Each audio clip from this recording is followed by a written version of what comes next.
这家在个人啊猫拢不要紧，来看这个自动化的消息。工研院带头研究的无甲全的菇啊，萃取这个树啊、甲果子皮内面的纤维素，唔但环保，佫呢真好用，真适合亚洲地区来使用。也有呢出名超商结合人工的智慧，唔但免请一个人，佫会使掌握这个民众的消费习惯。连这个送包裹、寄包裹，工研院嘛研究出一套自动的辨识系统，省工唔免用人工去量寸数，全部拢总自动化。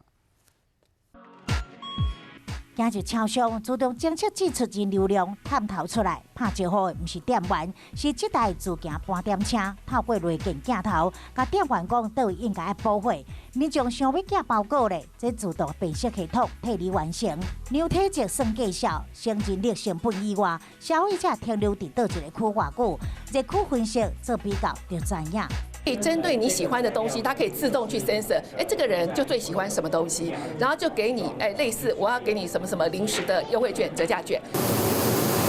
尿素假专家真歹骗，比当作木材黏剂，伫这工具顶面的残留数十吨，容易引发咳嗽、气喘，甚至是致癌。目前改用这柴油啊、树壳、果皮内面的纤维素所造成的无甲醛的黏剂，无容易脱甲，佫耐水性，佫耐湿，相当适合亚洲使用。在台湾科技人才，逐档拢创新，成功带动产业升级。